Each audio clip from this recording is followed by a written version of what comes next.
Hey guys, Derek Short with Keller Williams Consultants Realty here with your Marysville, Ohio housing update for the month of September. We're in October and moving forward whenever you might be watching this.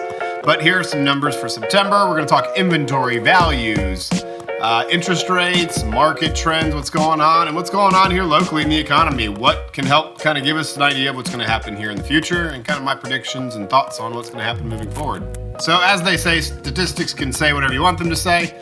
So I do my best not to skew these numbers one way or the other. Just try to give you the facts and be your consultant and not your salesperson. If we're talking big numbers, what moved? You can see here on the graph, 22% less sold month over month. Here in the Marysville School District, months of inventory went up quite a bit, 54% month over month and 30% year over year. As far as what numbers can say, I like to go based on year over year. I think that kind of gives a trend of where things are going, but also the month over month can help, whatever suits you. So all in all, these numbers are showing that less is selling, more is coming on the market, more is staying on the market. In contracts up 54% year over year, 25% increase in what's available, 9% increase on new listings. So those numbers are year over year, and that does look pretty good. Days on market, we have 13, so year over year about the same. That's increased from last month, August's numbers. So things are sitting on the market a little longer, which is allowing for 25% more to stay on the market. You know, in some of these, you got to keep in mind, these numbers are a little hard to grasp, not the numbers themselves, but the timeline. From the time something comes on the market, sits on the market, how long it stays on the market, it goes into contract, and then it closes. And then you have the seasonality and the adjustment for year over year. So month over month obviously gives you a little more of the seasonal trends and ups and downs. Year over year kind of helps flatten that curve out. So if you think about it, things like they say usually kick off pretty heavy in the spring. Summer months are pretty strong, contracts are high. So this time of year, you still have higher numbers for in contracts, and closed numbers are still doing pretty good. What's actually sold, and then the new listings start to slow down. All that being said, 9% increase year over year on new listings, so more is coming on the market. And even though things are sitting on the market at the same time, less I think is selling overall numbers. So value, that's what a lot of us are concerned with, right? Our value is going to hold here in this changing market with interest rates up, the economy where it is, and inflation and whatever else you want to talk about. So at least we have a green number as far as values on what is selling. Is up 1% year over year. Unfortunately, asking price is 14% higher than it was last year. So my view of that,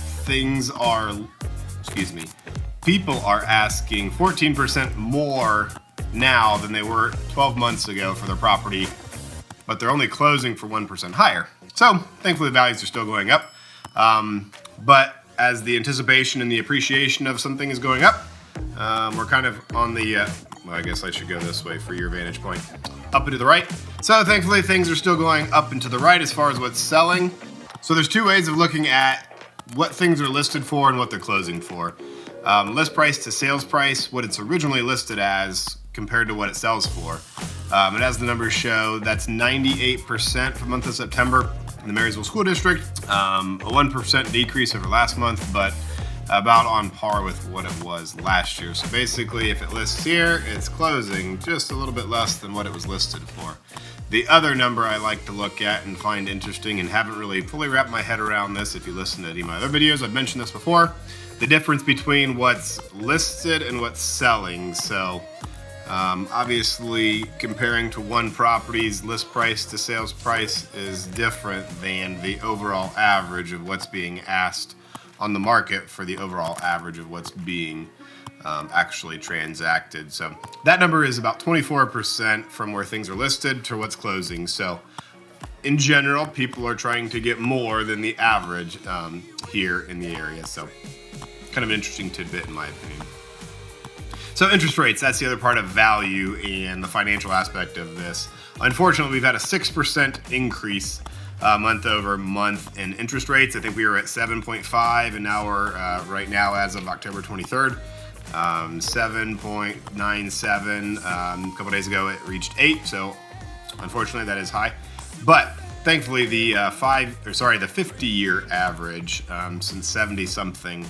So right now, if you were to put 10% down on the average priced house in the area, just principal, no taxes or insurance, your actual payment is going to be $2,462 compared to last year for the average house then, and the average interest rate then was $2,160. So I don't tell that to say doom and gloom, things are getting bad, don't buy a house.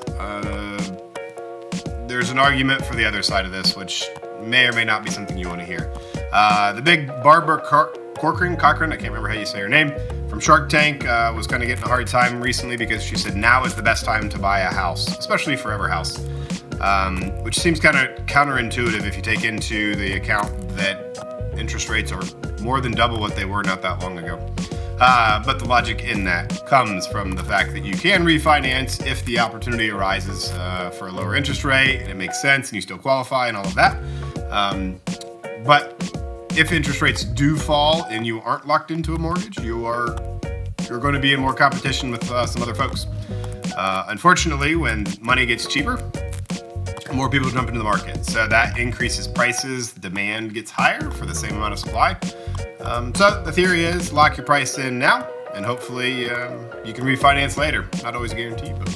So just a little tidbit, about $7 for every $1,000 up and down you might spend on a house. It changes your monthly payment by about $7. Depends on credit score and all of your numbers, but just a general idea. Okay, as I said earlier, market trends. Things are sitting on the market a little bit longer in general. One thing you got to take into consideration, I know I said 13 days on market is about average.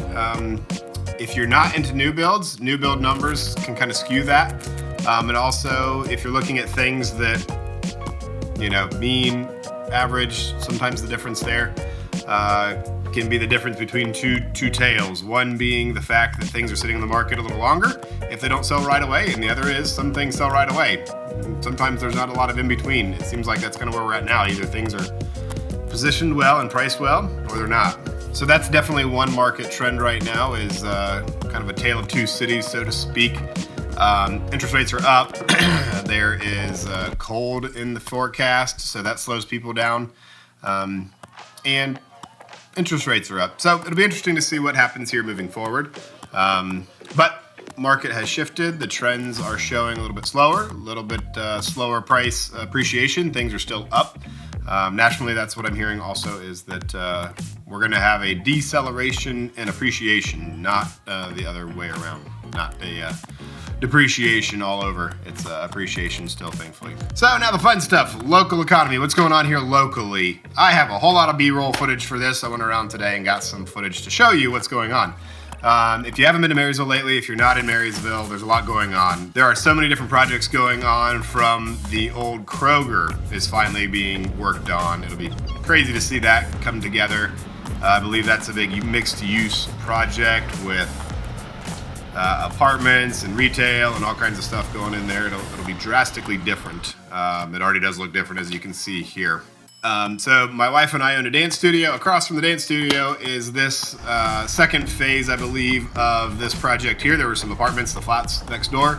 I believe there's going to be some apartments in this next section, but I think it's more retail space out in the front than there was in the first section.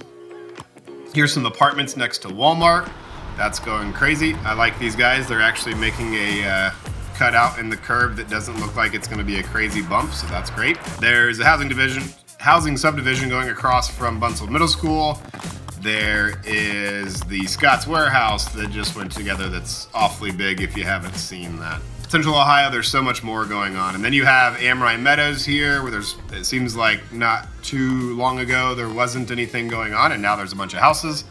And whether you like it or not, there's a roundabout there on 31, and we're going to get some more out by my house here on 347. So lots changing. So in conclusion, the best time to plant a tree is always 20 years ago, and the best time to buy a house is always 20 years ago, but your next best option is today. If it's in the cards for you, I definitely recommend it. If you're not sure if it's in the cards for you, if you'd like some information, some resources, I'll link what resources I have down below or up above, wherever you're watching this. Check out my website. There's some resources there that might be helpful. Yeah, and I try to do my best to just represent this information as fact and a little bit of opinion. No guarantees and no crystal ball predictions on where the market's going to go. Hopefully just give you some information to hopefully make a better decision or prepare yourself to make a better decision down the road if that's in your future. So hopefully I'm not being a salesperson. Hopefully I'm helping you as a consultant and giving you information to hopefully help you make a decision. Whether you need to find a house you love, sell one you don't, or just love where you live a little bit more. Hopefully I can help you out. Like this video if you did, subscribe if you haven't, and until next time, peace.